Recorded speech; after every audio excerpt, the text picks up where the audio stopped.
آج ہم جس کہانی پر بات کریں گے اس کہانی کا جو مصنف ہے، جو افسانہ نگار ہے، اس کی خوبی یہ ہے کہ وہ اپنی معمولی اور روزمرہ کی کہانیوں کے اندر انسانی تاریخ اور تہذیب کا ایک مکمل ارتقاء ایسے سمو دیتا ہے کہ پڑھنے والا حیران رہ جاتا ہے۔ بظاہر تو وہ کہانی ایسے لگتا ہے کہ جیسے عام ہمارے آج کے ارد گرد کے حالات کے متعلق ہے، لیکن جب ہم اس کی گہرائی میں اترتے ہیں تو پتہ چلتا ہے کہ یہ صرف آج تک محدود نہیں ہے، بلکہ ایک لمبا جو ارتقاء گزرا ہے اس ارتقاء کو بھی اپنے اندر سموئے ہوئے ہے۔ کیسے؟ ابھی ہم جب اس کی کہانی پیش کریں گے اور اس پر بات کریں گے تو تبھی آپ کو اس چیز کا اندازہ ہوگا۔ جو ہمارے پاس افسانہ ہے اس کا نام ہے فینسی ہیئر سلون، اور مصنف ہیں اس کے غلام عباس۔ اس کی کہانی جو شروع انہوں نے کی ہے، اس کو جو وقت ہے اس کا وہ تقسیم کا وقت ہے، جب ہندوستان کی تقسیم ہوئی اور دو ملک بنے۔ اب چار حجام جو کردار ہیں اس کہانی کے، وہ چاروں کے چاروں حجام ہیں، ہیئر ڈریسر ہیں۔ وہ تقسیم کے بعد ہندوستان سے ہجرت کر کے پاکستان آتے ہیں، لاہور میں وہ ایک جگہ پر ملتے ہیں۔ وہ چاروں باقی سارے مہاجرین کی طرح وہ بھی اپنا سب کچھ کھو کر وہاں پہنچے ہیں۔ جب وہ چاروں ایک ساتھ ملتے ہیں، چونکہ وہ ہم پیشہ ہوتے ہیں، تو اس ملاقات میں وہ طے کرتے ہیں کہ کیوں نہ ایک دکان لے لی جائے اور مل کر اپنی نئی زندگی کا آغاز کیا جائے۔ تو اس طریقے سے اور اس وقت چونکہ یہاں سے بھی بہت سارے لوگ ہجرت کر کے جا چکے ہوتے ہیں، دکانیں خالی پڑی ہوتی ہیں، گھر خالی پڑے ہوتے ہیں، لیکن ان کو حاصل کرنا کوئی اتنا آسان نہیں ہوتا۔ خیر وہ دوڑ دھوپ کر کے کسی نہ کسی طریقے سے ایک دکان انارکلی کے اندر ایک دکان حاصل کر لیتے ہیں۔ جب وہ دکان کو کھولتے ہیں اور ان کو وہ دیکھ کر حیران رہ جاتے ہیں کہ اگرچہ سامان ٹوٹا پھوٹا ہوتا ہے، اندر سے دکان بھی کافی شکستہ ہوتی ہے، لیکن جو اس کا پہلا مالک تھا اس نے کوئی عام دکان نہیں تھی، بلکہ ایک اچھا خاصا اس نے اپنے وقت پر سیلون بنایا ہوا تھا۔ خیر ان کی تو عید ہو جاتی ہے کیونکہ ان کو بنا بنایا سامان مل جاتا ہے، اور جو باقی اس میں کمی کوتاہی ہوتی ہے وہ جتنا ان کے پاس جو تھوڑا بہت سرمایہ بچا ہوتا ہے، جو وہ یہاں آنے کے بعد ارد گرد سڑکوں پر، ریلوے اسٹیشن پر لوگوں کی حجامتیں بنا کے جو انہوں نے جمع کیا ہوتا ہے، تو اس وقت پرانا سامان خرید کر اور اس کی دکان کی مرمت کر کے رنگ روغن کر کے وہ اس کو اچھا خاصا دکان کو بنا سنوار لیتے ہیں۔ جس روز انہوں نے اپنا افتتاح کرنا ہوتا ہے اس روز وہ صبح صبح سب سے پہلے ایک دوسرے کی حجامت کرتے ہیں، ایک دوسرے کو تیار کرتے ہیں اور پھر اپنی دکان کا افتتاح کر دیتے ہیں۔ پہلے دن ان کا دھندا کچھ خاص نہیں چلتا، کچھ چاندی گاہک آتے ہیں، لیکن رات کو وہ ایک دوسرے کو یقین دلاتے ہیں کہ آہستہ آہستہ ہمارا کام چل نکلے گا، کیونکہ حالات بدل چکے ہیں اور سچویشن ایسی ہے کہ ہمیں جلدی منافع کی امید نہیں رکھنی چاہیے۔ اگلے روز کسی وجہ سے چھٹی ہوتی ہے ملک بھر میں، جس کی وجہ سے صبح سے لے کر شام تک ان کی دکان میں اتنا زیادہ رش ہوتا ہے کہ ان کو ایک پل کے لیے بھی سکون نہیں ملتا۔ اس رات وہ بڑے مطمئن اور خوش ہوتے ہیں اور ہر ایک کے حصے میں اچھے خاصے پیسے آتے ہیں۔ تیسرا دن پھر اسی طرح سے کوئی خاص گاہک ان کو نہیں ملتے، لیکن چوتھے روز سے ان کو لگتا ہے کہ اب ان کا کاروبار جم چکا ہے، ان کا کام نکل چکا ہے۔ اس کے ساتھ ساتھ وہ یہ بھی کرتے ہیں کہ وہ اپنی جو قیمتیں ہوتی ہیں وہ باقی ارد گرد کی دکانوں سے کم رکھتے ہیں۔ کیوں؟ اسی طریقے سے ان کا آہستہ آہستہ روزگار اور سلسلہ چل نکلتا ہے۔ اسی دکان پر ایک روز ایک آدمی آتا ہے اور آ کر وہ کرسی پر بیٹھتا ہے، اس سے پوچھتا ہے ایک حجام کے بال کٹوانے ہیں یا داڑھی منڈوانی ہے، تو وہ کہتا ہے کہ نہیں بس میرے ناخن کاٹ دو۔ ناخن کاٹنے کے بعد وہ کرسی پر بیٹھا رہتا ہے۔ وہ چاروں ایک دوسرے کی طرف دیکھتے ہیں اور پھر اس سے پوچھتے ہیں کہ اس کو کچھ اور چاہیے تو وہ بتا دے۔ تب وہ بتاتا ہے کہ وہ بھی ایک مہاجر ہے اور اس کے پاس کوئی ٹھکانہ نہیں، کوئی روزگار نہیں۔ ہاں جب وہ تقسیم سے پہلے وہ ایک بنیے کا منشی تھا تو وہ یہ کام اچھی طریقے سے جانتا ہے، اگر وہ اس کو کام دے سکیں تو وہ اسے بتاتے ہیں کہ ہم بھی تمہارے جیسے ہی ہیں، تو اس طرح کرو کہ تم ہمارے ساتھ رہو، ہمارے چھوٹے موٹے کام کر دیا کرو اور کھانا پکا دیا کرو، اس طریقے سے چلو جب تک تم یہاں رہ سکتے ہو رہ لینا، جب تمہارا کوئی اور سلسلہ بن جائے تو یہاں سے چلے جانا۔ تو اسی طریقے سے اب آگے بعد میں ان کو پتہ بعد میں ان کو پتہ چلتا ہے کہ وہ کھانا تو بس واجبی سا بناتا ہے، لیکن دن کو وہ ان کے کام اتنی تیزی سے اور اتنی ہوشیاری سے کرتا ہے، تو وہ مطمئن ہوتے ہیں کہ چلو ایک کام کرنے والا بھی ان کو مل گیا ہے جس کی تنخواہ بھی نہیں دینی پڑے گی، بس وہ اس کو ساتھ ان کو کھانا پینا اور رہنے کے لیے بھی وہ سارے کے سارے اس رات کو اسی دکان میں سوتے ہیں، کیونکہ کسی کے پاس بھی نہ گھر ہوتا ہے نہ کوئی اور ٹھکانہ ہوتا ہے۔ اس طرح کرتے کرتے 1 ماہ 2 ماہ 3 ماہ گزر جاتے ہیں، تو ان میں جو 4 حجام ہوتے ہیں، ان میں جو بڑا ہوتا ہے، جو ہنر میں بھی اور عمر میں بھی، سارے اس کو استاد کہتے ہیں، تو استاد کو اپنے بیوی اور بچوں کی یاد آنا شروع ہو جاتی ہے۔ وہ کسی دوسرے شہر میں کسی رشتہ دار کے پاس اس نے ٹھہرائے ہوتے ہیں، تو وہ ان سب سے کہتا ہے کہ میں نا 1 2 دن کے لیے جاتا ہوں، 1 2 دن کے بعد نا میں اپنی بیوی بچوں سے مل کر واپس آ جاؤں گا۔ تو استاد چلا جاتا ہے، وہ 1 2 دن کی بجائے پورے 15 دن گم رہتا ہے۔ 15 دن بعد وہ واپس آتا ہے اور آ کر اپنے سارے ساتھیوں سے کہتا ہے کہ میرے بیوی بچے بھی میرے ساتھ آئے ہیں، تو کسی نہ کسی طرح میں نے ٹھکانے کا انتظام کر لیا، اب میرے پاس پیسے نہیں ہیں، تو تم لوگ میری مدد کرو۔ چونکہ 15 دن تو اس نے کام نہیں کیا ہوتا، لیکن پھر بھی اس کے ساتھی کسی نہ کسی طرح سے چو کچھ ان کے پاس جو بچت ہوتی ہے وہ پیسے بھی اس کو پکڑاتے ہیں، اور صرف اس لیے کہ ہمدردی کی بنیاد کے اوپر، اور استاد وہ پیسے لے کر چلا جاتا ہے۔ اب جو استاد ہے اس نے اپنے الگ سے نظام بنا لیا ہے، گھر میں بیوی بچوں کے ساتھ رہتا ہے، باقی جو سارے ہیں منشی اور باقی 3 حجام وہ ادھر دکان میں رہتے ہیں۔ تو استاد ایک دن ان سے کہتا ہے کہ جو یہاں پر کھانے پینے میں میرے حصہ ہوتا ہے پیسوں کا، وہ میں نہیں دوں گا، کیونکہ میں تو گھر جا کر کھاتا پیتا ہوں۔ تو اس طریقے سے اپنا وہ حصہ بھی وہ الگ کر لیتا ہے۔ خیر وہ نظام ان کا چل رہا ہوتا ہے، تو ان کو محسوس ہوتا ہے کہ دن کو ہر بندہ اپنا کام کرنے کے بعد جو پیسے لیتا ہے گاہک سے، وہ پیسے وہاں پہ بندہ اپنی جیب میں رکھتا ہے، اور رات کو وہ سارے ملا کے پھر بانٹتے ہیں ان کو۔ تو ان کو محسوس ہوتا ہے کہ جو ان کا استاد ہے وہ چوری سے جو پیسے ہیں وہ الگ سے اپنی جیب میں چھپاتا بھی رہتا ہے، کچھ پیسے وہ ظاہر کرتا ہے، باقی وہ چھپا لیتا ہے۔ اب ان کو یہ ہوتا ہے کہ کس طریقے سے اس کو اس چیز کا احساس دلوائیں، کیونکہ وہ ان سے عمر میں بھی بڑا ہوتا ہے، ہنر میں بھی بڑا ہوتا ہے۔ خیر وہ آپس میں رات کو ایک منصوبہ بناتے ہیں، اگلے دن جیسے ہی دکان شروع ہوتی ہے، گاہک آنا کام کرنا شروع ہوتے ہیں، تو ان میں جو 3 ہوتے ہیں ان میں سے 2 آپس میں لڑنا شروع ہو جاتے ہیں۔ ایک کہتا ہے تم چوری کرتے ہو، دوسرا کہتا ہے تم چوری کرتے ہو۔ استاد ان کی باتیں تو سن رہا ہوتا ہے، لیکن وہ اس میں کوئی تبصرہ نہیں کرتا، بس چپ کر کے اپنا کام کرتا رہتا ہے۔ خیر وہ منصوبے کے مطابق ان کی تو میں بڑھتی ہے، تو وہ کہتا ہے، ان میں سے ایک کہتا ہے کہ اچھا اگر میرے اوپر اعتبار نہیں ہے تو ایسا کرتے ہیں کہ ہم جو پیسے ہیں وہ گلے میں ڈالیں گے اور اس کے اوپر منشی جی کو بٹھا دیں گے، وہ اندراج بھی کرتا جائے گا اور پیسے بھی اس کے پاس محفوظ ہوں گے، اس طرح کسی کو کسی پر شک کرنے کی ضرورت بھی نہیں ہوگی۔ تو سب وہ تینوں کہتے ہیں ٹھیک ہے بھی، یہ منصوبہ ٹھیک ہے۔ استاد سے پوچھتے ہیں، اب استاد جو پہلے بھی ان کی لڑائی میں شامل نہیں ہوتا، تو اس پر بھی وہ کوئی تبصرہ نہیں کرتا، وہ چپ ہو کے اپنی رضامندی کا اظہار کر دیتا۔ تو اس طریقے سے منشی جو ہوتا ہے وہ بیٹھ جاتا ہے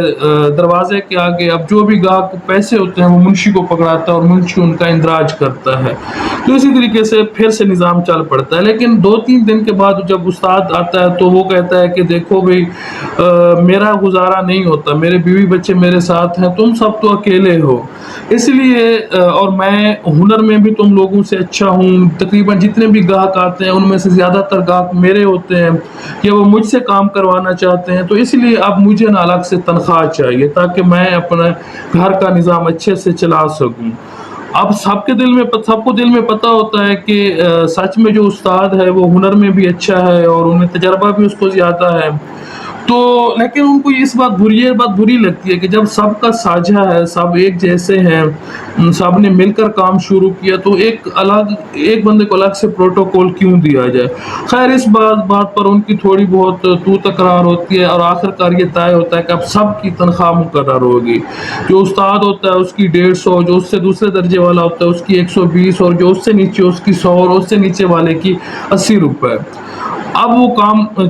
پھر سے کرنا شروع کر دیتے ہیں، اور افسانہ نگار لکھتا ہے کہ یہ ایک قاعدے کی بات ہے، جب انسان کو پتا ہو کہ میرے پیسے آنے ہیں